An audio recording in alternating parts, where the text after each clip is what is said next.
दोस्तों SketchUp on करने पर आपको जो भी टूल दिखाई दे, फिलहाल एक बार आप उनको क्लोज कर दें और जो आपका डिफ़ॉल्ट मॉडल आ रहा हो स्केचअप का उसे भी डिलीट कर दें।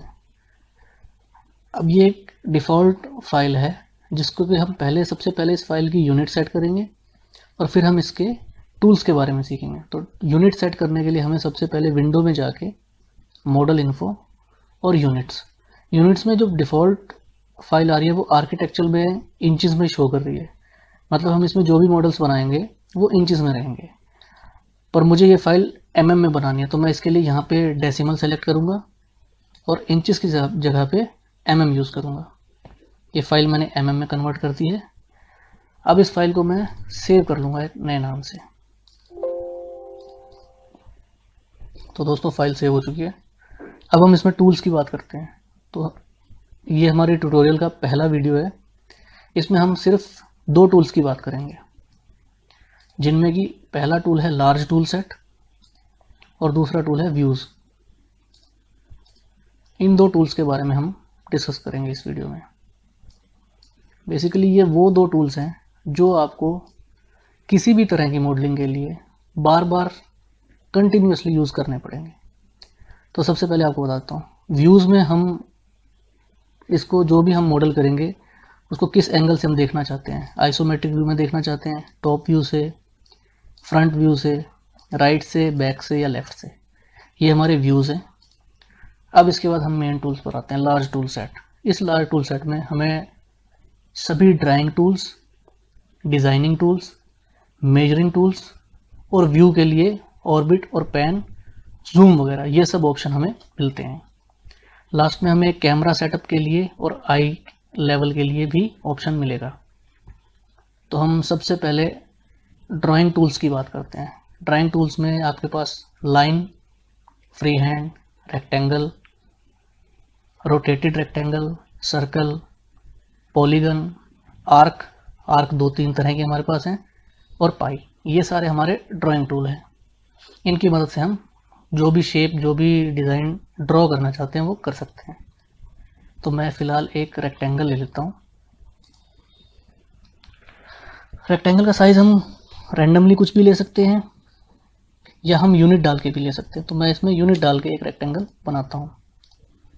मैं एक रेक्टेंगल लेता हूँ 4000 mm इंटू 4000 mm का।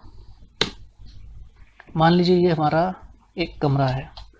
अब मुझे इसमें दीवारें बनानी है, तो उसके लिए हमारे ये जो डिज़ाइनिंग टूल हैं इनकी हेल्प चाहिए होगी। अब मुझे इसमें हमारा एक टूल है ऑफसेट। ऑफसेट से हम जितने दीवारों की थिकनेस देना चाहते हैं उतना हम रूम का ऑफसेट ले सकते हैं। मान लीजिए मैं इसमें ऑफसेट 150 का ले देता हूँ। बीच वाले पार्ट को मैं डिलीट कर दूंगा। ये हमारा एक कमरा बनेगा जिसकी दीवारें मैंने 150 mm थिकनेस की दिखाई हैं। अब हमारा दूसरा टूल है पुश पुल। हम इसको पुश पुल कर सकते हैं, दीवारों को एक्सट्रूड कर सकते हैं जितनी हम अपने रूम की हाइट देना चाहते हैं। मैं इस रूम की हाइट 3000 दे देता हूँ। मान लीजिए ये हमारा एक रूम है। अब इसको सिलेक्शन की बात करें, जो हमारा फर्स्ट टूल है सिलेक्शन का। सिलेक्शन के लिए जब हम किसी भी सरफेस पे सिंगल क्लिक करते हैं तो पर्टिकुलर एक सरफेस सेलेक्ट होता है, लेकिन अगर हम उसी सरफेस पे डबल क्लिक करते हैं तो जैसा कि आप देख रहे हैं ये पूरा रेक्टेंगल, ये वाला पार्ट पूरा सेलेक्ट हो गया। और अगर मैं इस पर ट्रिपल क्लिक कर देता हूँ तो ये पूरा रूम मैं अभी सेलेक्ट कर पा रहा हूँ। तो सबसे पहले मैं इस पूरे रूम को एक ग्रुप बना दूंगा, मेक ग्रुप। अब मैं अगर कहीं भी क्लिक करता हूँ तो ये पूरा का पूरा रूम सेलेक्ट हो रहा है। अब हमारा दूसरा टूल है मेन डिज़ाइनिंग टूल के। हमारे जो ये 6 टूल है इनकी हमें बार बार ज़रूरत पड़ने वाली है। पुश पुल आपने देख लिया, ऑफसेट आपने देख लिया, बाकी टूल्स की बात करते हैं।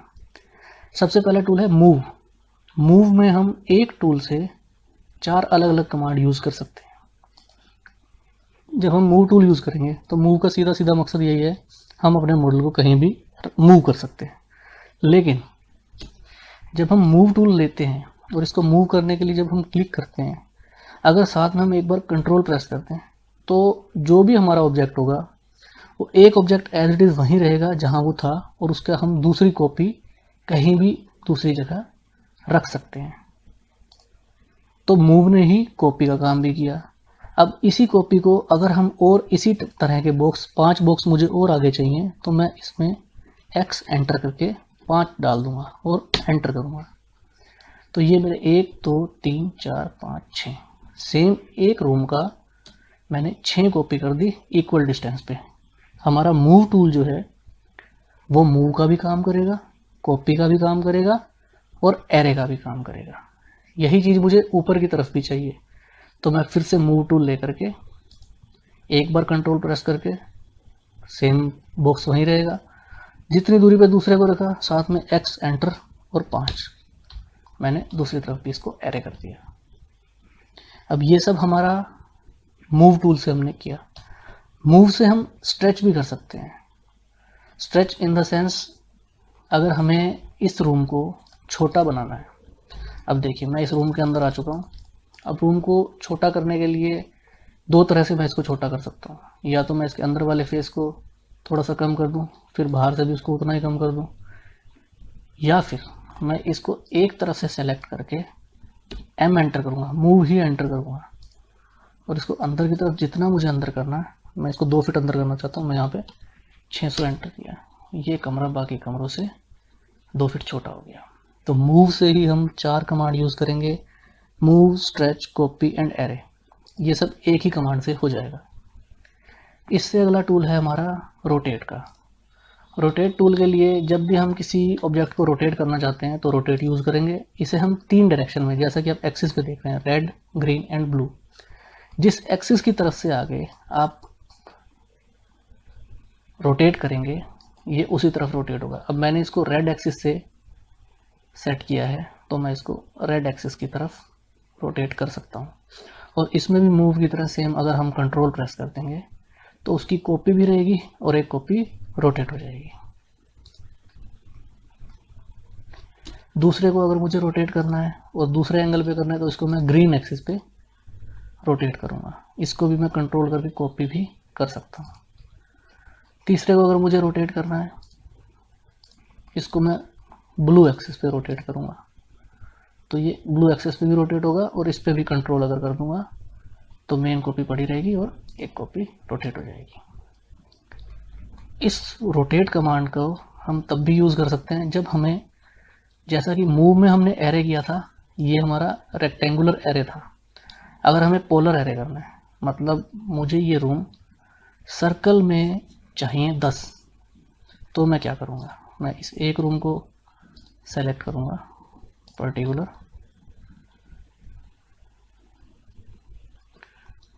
और मैं इस रूम को चारों तरफ सर्कुलर लेना चाहता हूँ। तो मैं रोटेशन लेकर के कंट्रोल प्रेस करके इसको जितनी दूरी पे एक बार क्लिक करता हूँ, X एंटर करके 25 कर देता हूँ, तो ये हमारा रोटेशन में एरे होगा। ये हमारा पोलर एरे का काम करेगा।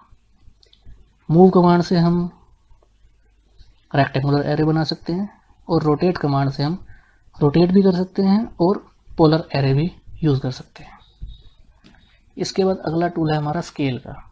स्केल में ये होगा,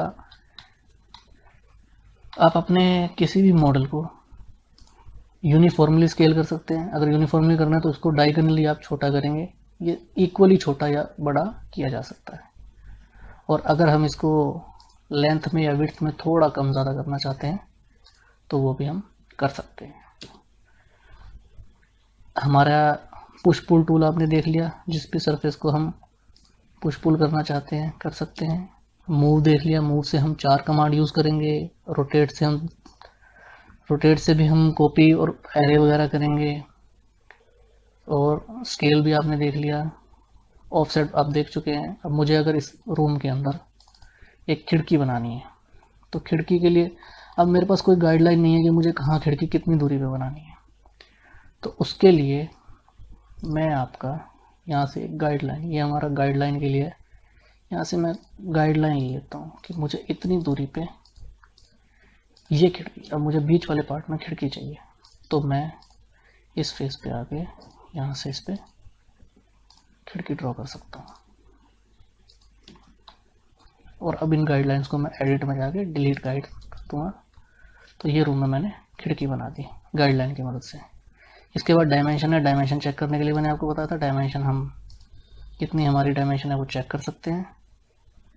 प्रोटेक्टर का मतलब है गाइडलाइन, अगर आपको किसी एंगल पे गाइडलाइन चाहिए हो पर्टिकुलर। अब इस गाइडलाइन के पैरेलल आपको जो भी गाइडलाइन चाहिए वो आपको मिल जाएंगी। तो ये एंगुलर गाइडलाइन होगी। कहीं भी आपने कुछ अगर मेंशन करना है तो आप उसको लिख के बता सकते हैं कि ये वॉल है। तो ये हमारा लेडर का, मल्टी लेडर का काम करेगा। एक्सिस के लिए, एक्सिस को अगर हमने कभी मूव करना हो तब इसकी ज़रूरत पड़ती है, इसकी ज़रूरत कुछ खास नहीं पड़ेगी।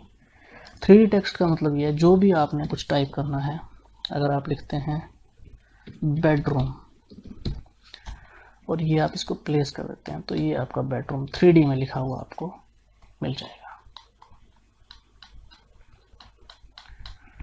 तो ये हमारे मेजरिंग टूल्स और इसमें टेक्स्ट के लिए। अब हम बात करते हैं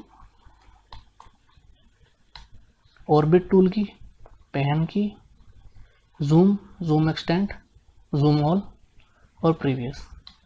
ऑर्बिट आप सभी जानते हैं, ऑर्बिट टूल से हम अपने मॉडल को 360 रोटेट कर सकते हैं। पैन से हम अपने मॉडल को राइट या लेफ्ट, ऊपर या नीचे मूव कर सकते हैं। जूम ये कैमरा व्यू के लिए रहता है, डिफ़ॉल्ट ये 35 आता है, हम इसको मैक्सिमम 45 तक सेट कर सकते हैं। इसका जब हम कैमरा प्लेस करेंगे तो मैं आपको इसके बारे में डिटेल से बताऊंगा। जूम जो है पर्टिकुलर किसी एक चीज़ को जूम करने के लिए हम जूम विंडो का इस्तेमाल करेंगे। जूम ऑल पूरे मॉडल को जूम करने के लिए। और प्रीवियस के लिए ये इसमें 5 बार हम व्यू को प्रीवियस कर सकते हैं, जैसे अंडू नहीं होगा इसमें, लेकिन ये पिछले 5 व्यू हमें दिखा देगा हमने कौन कौन से व्यू पे काम किया है। इसके बाद है हमारा कैमरा प्लेसमेंट। कैमरा प्लेसमेंट तब होती है जब हमें किसी रूम का कैमरा सेट करना है।